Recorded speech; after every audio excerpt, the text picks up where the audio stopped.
মানত যারা করে, মানত বুঝেন? আমাদের সিলুটি ভাষায় এগুড়ে হয় মানসিক, তোমরা কি তা খাও?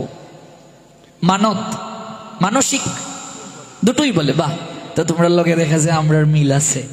তো মানত, মানত যারা করে ওরা হচ্ছে বোকা, মূর্খ। কিভাবে? এই জগৎ সংসারে তো আমরা কিছুই নিয়ে আসিনি, লজ্জা নিবৃত্তির বস্ত্রও নিয়ে আসিনি। যা কিছু পেয়েছি এই জগৎ থেকেই পেয়েছি। যাওয়ার সময়ও কিচ্ছু নিয়ে যেতে পারবো না। শুয়ের অগ্রভাগে যতটা মাটি ধারণ করা হয় সেই মাটিটাও পর্যন্ত নিয়ে যেতে পারবো না। তাহলে ভগবানের প্রদত্ত সম্পদ ভগবানকে দেব, তাকে লোভ দেখাচ্ছি।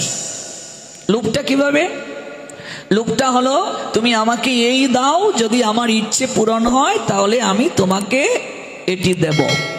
ভগবান সবচেয়ে বেশি কষ্ট পান যে তুই তো লজ্জা নিবারণের কাপড়ও নিয়ে আসিস নি রে, সবকিছু তো আমি তোকে করুণা করে দিলাম, আমার প্রদত্ত সম্পদ ভোগ করছিস আর আমাকে লোভ দেখাচ্ছিস। দেখবে অনেকে গিয়ে মানত করে মায়ের কাছে, মা যে আমার মেয়ের ঘরে বছর বছর মেয়ে হয়, আমরা মেয়েকে সিলেটের লোকেরা বলি ফুরি, তোমরা বলো মাতারি। বরিশালের লোক কি বলে মেয়েকে? মেয়ে বলে না, না, বরিশালের ভাষায় তো মাতারি। বরিশালের যে অরিজিনাল ভাষা মেয়েকে বলে নাকি মাতারি বলে? মেয়ে বলে। আচ্ছা, তো আমাদের সিলেটি ভাষায় ফুরি, ছেলেকে ফুয়া। আর যাই করো না করো, সিলেটে কেউ যদি রেস্টুরেন্টে গিয়ে বলে ফুরি খাইতাম, এমন খাওয়ানো খাওয়াইব, মানে রেস্টুরেন্ট থেকে আর বের হতে পারবে না। মানে এটা খুব খুব অন্যরকম একটা শব্দ। যদি গিয়ে ফুরি মানে তো পিঠা, কেউ যদি সিলেটের রেস্টুরেন্টে গিয়ে হয় ফুরি খাইতাম, একটা ফুরি দাও রেস্টুরেন্টে, এমন মাইর দেবে। তো এজন্য আমার মেয়ের ঘরে বছর বছর মেয়ে হয়, মাকে মানত করছে, মা এবছর যদি ছেলে হয় তাহলে একটা নয় ডাবল দেব পাঠা। তো তোমার মেয়ের ঘরে ছেলে হবে তো নিরীহ পাঠা ছাগলের প্রাণ কেন যাবে? এবার মানত যদি পূর্ণ না হয় তাহলে মায়ের কপালে পাঠাও ছোটে না। এবার জানার চেষ্টা করি না মা আদৌ পাঠা খান কিনা, হ্যাঁ, মা আদৌ এগুলো খান কিনা, এগুলো জানার চেষ্টা করি না। আমাদের এখানে একটা স্নান হয়, মধুকৃষ্ণা ত্রয়োদশী তিথিতে পন্তীর্থে স্নান হয়। তো সেখানে এক মাতাজি ডিম নিয়ে গিয়েছেন মা গঙ্গার জন্য, এক আলি দুই আলি বলে বলে ডিম বের করছেন। আমি বললাম, মা এত কিছু থাকতে ডিম নিয়ে এলে গঙ্গার জন্য? বলছি, মা গঙ্গা কোন রূপ গো, শক্তির কোন রূপ গঙ্গা, গঙ্গা কি ডিম খান? এবার আর বলতে পারছে না। তাহলে আপনি ভাবুন, অনুভব করুন, আমরা জানার চেষ্টা করি না, বোঝার চেষ্টা করি না। মা যদি জগৎ জননী হন তাহলে পাটা ছাগলের মাও তিনি। তিনি যদি জগৎ জননী হন তাহলে মহিষটারও মা তিনি, পাঠারও মা তিনি। তাহলে তিনি যদি জগৎ জননী হন তাহলে সবারই মা তিনি। তাহলে কোনো মা কি সন্তানের রক্ত কখনো দেখতে পারেন? যে মা সন্তানের রক্ত চান, যে মা সন্তানের রক্ত গ্রহণ করেন, সে তো মা নয়, ডাইনি ব্যতীত আর কিচ্ছু হতে পারে না। তুমি তো মা, বলো তো তোমার সন্তানের রক্ত তুমি চাইবে? তুমি কোনোদিন তুমি চাইবে যে আমার সন্তানের শরীর থেকে রক্ত ঝরুক? তাহলে যে মা সন্তানের রক্ত চায় সে আবার মা কি করে হয় গো? তাহলে মা কালী কখনো রক্ত চান না, মা বিশ্বহরি কখনো রক্ত চান না। এই যে কদিন আগে বিশ্বহরি পূজা গেল, দেখবে কত বলি দিয়েছে কিছু মূর্খ লোকেরা। মা তো কখনো এগুলো চান না। আমরা আমাদের নিজেদের ইন্দ্রিয় তৃপ্তির জন্য মায়ের নামে আমরা এগুলো বলি দিচ্ছি। কেমন? আবার অনেকে বলে একটা মায়ের প্রসাদ, একটা পাঠা বলি দিয়ে পাঠা খাচ্ছে, কিন্তু মহিষটা বলি দিলে মহিষটাও তো মায়ের প্রসাদ, তো মহিষ খাচ্ছে না কেন? এটাকে ফেলে দিচ্ছে কেন? তার মানে বুঝতে হবে ভাওতাবাজি এখানে।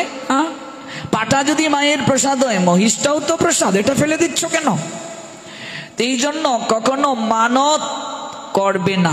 মানত যারা করে ওরাই বোকা। ওরা ভগবানের সঙ্গে কি করছে? ব্যবসা করছে, ভগবানকে লোভ দেখাচ্ছে, আমায় 1 কেজি লবণ দাও, আমি এই টাকাটা দেব। টাকা নেই, লবণ নেই। দোকানদার যেমন এরকম বলে, তেমনি যে মা তুমি আমায় এই দাও, এই দেব। মা দিলেন না, তাকেও দিচ্ছি না। গোবিন্দকেও লোভ দেখাচ্ছি। কি বলছেন গীতায় গোবিন্দ? কর্মণি অব অধিকারোতে মা ফলেষু কদাচন মা কর্ম ফল হেতু বুমার্তে সঙ্গস্ত অকর্মাণি। কর্মে তোমার অধিকার আছে, ফলে কখনো অধিকার নেই। নিজেকে কখনো কর্মফলের হেতু বলে মনে করিও না, আর কখনো সধর্ম থেকে তুমি বিরত হইও না, সধর্ম আচরণ থেকে বিরত হইও না। অধিকার কর্মে তব কর্মফলে নয়, কর্মফলই কারণ যেন হইও না নিশ্চয়।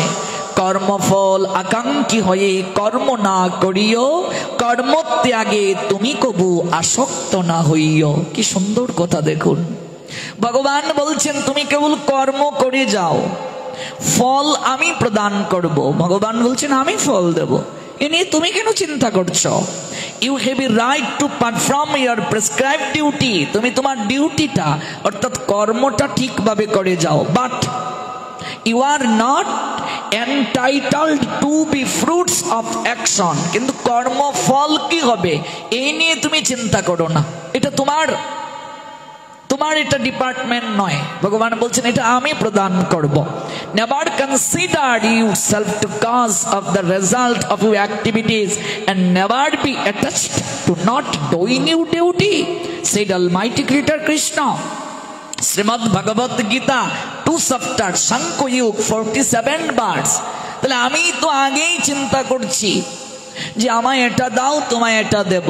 তোমার ছেলে পরীক্ষায় যাবে, আগেই রাধা মাধবকে একটা ভোগ দাও। হে মাধব, তোমার ছেলে পরীক্ষা দিচ্ছে, কৃপা করে পরীক্ষা তুমি ভালো করিও। এই জগৎ সংসারে সন্তানও তো ভগবানের, সকল কিছুই তো ভগবানের। তাহলে ভগবানের সন্তান যদি হয়, তাহলে ভগবানকে তুমি সমর্পণ করে বলো। এখানে লোভ দেখানো কেন হচ্ছে? অধিকাংশ লোকেরাই মানত করে, ভগবানকে লোভ দেখায়, দেবীকে লোভ দেখায়। আর এই কলিযুগে শ্রীমান মহাপ্রভুর যে আদর্শ, মহাপ্রভু কখনো বলির পক্ষে কথা বলে যাননি। এটা অত্যন্ত মনোযোগ দিয়ে শুনে যান। কলিযুগে বিশেষ করে এই কলিযুগ পাবন অবতার প্রেমের ঠাকুর গৌরাঙ্গ সুন্দর, তিনি বলির বিরুদ্ধে আচরণ করেছেন। তিনি বলি প্রথাকে অনুমোদন করেননি। যদি আপনি আমাকে এক কথায় প্রশ্ন করেন বলি কি শাস্ত্রে আছে? হ্যাঁ আছে। তামসিক মানুষদের জন্য বলির বিধান আছে, কালিকা পুরাণে আছে বলির কথা। কিন্তু এটি কার জন্য? এটি তমগুণ সম্পন্ন মানুষদের জন্য। গুণ 3টি, সত্য, রজ, তম। তমগুণ সম্পন্ন মানুষদের জন্য বলির বিধান।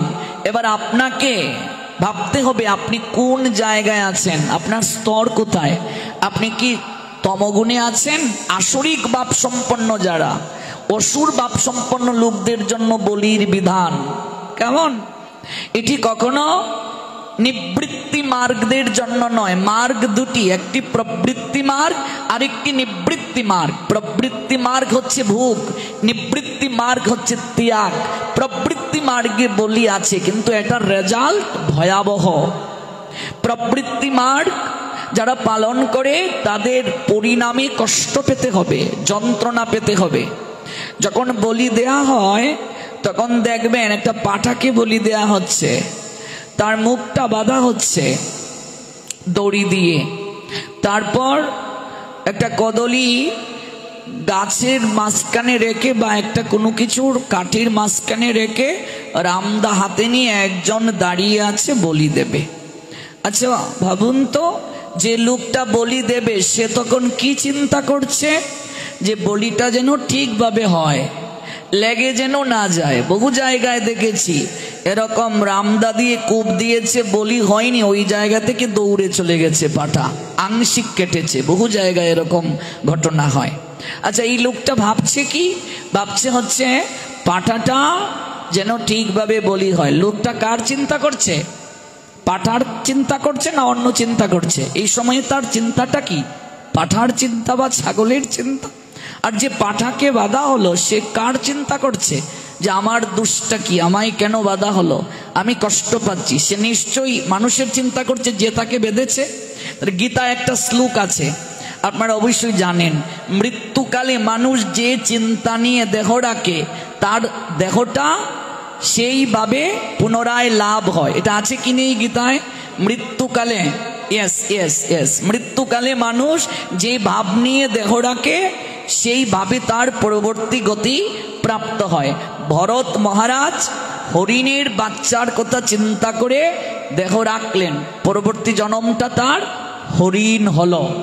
তাহলে এই যে পাঠা যাকে বাধা হলো, সে চিন্তা করছে মানুষের, তার মনুষ্য জন্ম প্রাপ্তি হবে, আর যে তাকে বলি দিচ্ছে সে পরবর্তী জন্মে পাঠা হয়ে জন্মগ্রহণ করবে।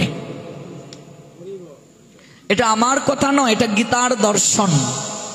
এবার যদি পাঠা হওয়ার কারো ইচ্ছে থাকে, প্রচুর রামদা হাতে নিয়ে বলি দিন, আর পাঠা হওয়ার জন্য এগিয়ে যান। গীতার দর্শন আমি বলিনি, ভগবান বলেছেন। এই জন্য শ্রীমান মহাপ্রভু, যিনি কলিযুগের পাবন অবতার, যিনি প্রেম পুরুষোত্তম, যিনি পরম প্রেমময়, তিনি কাউকে ক্লেশ দেননি, কাউকে দুঃখ দেননি, কাউকে যন্ত্রণা দেননি, অস্ত্র কখনো হাতে তুলে নেননি প্রাণ সংহারের জন্য। যদিও গুরু বৈষ্ণবের নিন্দায় তিনি সুদর্শন চক্র এনেছিলেন, কিন্তু কাউকে কি ধ্বংস করেছেন? গৌরহরি করেননি। জগাই মাদাই নিত্যানন্দ প্রভুর মাথা ফাটিয়ে দিল, সুদর্শন চক্র আনলেন গৌরহরি, কিন্তু জগাই মাদাইকে কি সংহার করেছেন? করেননি। গৌরহরি দেখালেন যে নিত্যানন্দের অপমান, বৈষ্ণবের অপমান, গুরু অপমান আমি সহ্য করতে পারি না, কিন্তু সংহার কাউকে করেননি।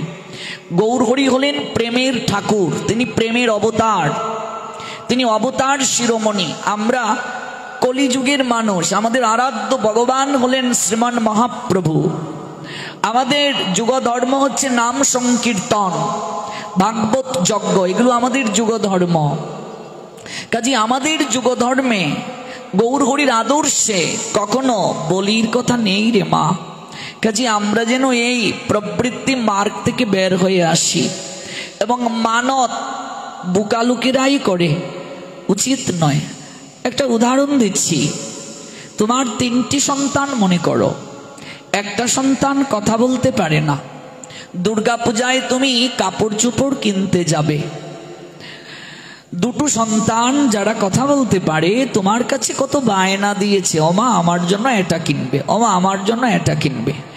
আর যে সন্তানটা কথা বলতে পারে না, সেই তোমার ছেলেটা তোমার দিকে ফেল করে তাকিয়ে আছে। বলো তো বুকে হাত দিয়ে, তুমি যখন বাজার করতে যাবে, কোনো কিছু কিনতে যাবে, কার কথা আগে মনে হবে? তোমার কোন সন্তানটার কথা আগে মনে হবে? যে সন্তানটা তোমায় কিছু বলতে পারেনি, তার কথাটাই আগে মনে হবে। তাহলে ভগবান যদি অন্তর্যামী হন, তিনি কি আমার মনের কথা জানেন না? তার কাছে চাইতে হয় নাকি? যারা চায় ওরা ঠকে, যারা চায় ওরা ঠকে। সুদামা কিছু চাননি, তাই বলে কি তার কিছু হয়নি? তিনি চাননি, তিনি বলছেন যদি আমি চাই তাহলে তো তুমি আমাকে আমার আকাঙ্ক্ষায় যা আছে তা দিয়ে চলে যাবে, আমি একমাত্র তোমার চরণ ব্যতীত আর কিচ্ছু চাই না। জন্ম জন্মান্তরে তুমি আমার সখা হয়ে থেকো। আমরা যে গতকাল জানলাম অর্জুন আর দুর্যোধন এসেছিলেন ভগবানের নিকটে। দুর্যোধন এক অক্ষয়িনী সৈন্য চেয়েছিলেন, আর অর্জুন বলেছেন আমি জয় বুঝি না, পরাজয় বুঝি না, আমি রাজ সিংহাসনে বসে রাজা হওয়ার বাসনাও পোষণ করি নাই। শুধু এই জন্মে নয় মাধব, প্রত্যেকটা জন্মে জন্মে আমি যেন এমন করি তোমার চরণ প্রান্তে বসতে পারি। তাই বলে অর্জুনের কি কিছু প্রাপ্তি হয়নি? অর্জুন সর্বক্ষেত্রে গোবিন্দকে পেয়েছেন। গোবিন্দ না থাকলে কি পঞ্চপাণ্ডবের জয় কোনোদিন হতো? সম্ভব ছিল না। এই জন্য ভগবানকে যদি কেউ চায় তার সকল প্রাপ্তি হয়ে যায়। ভগবানকে যে বাদ দিয়ে দেয় তার কিচ্ছু হয় না মা।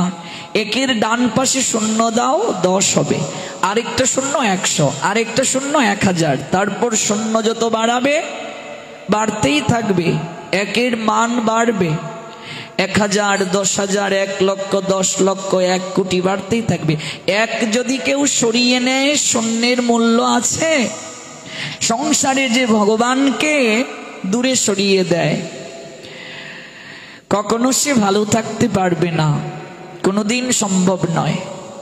তাহলে ভগবান অন্তর্যামী, তিনি সব জানেন। এই সংসারটাও তার, সন্তানাদিও তার।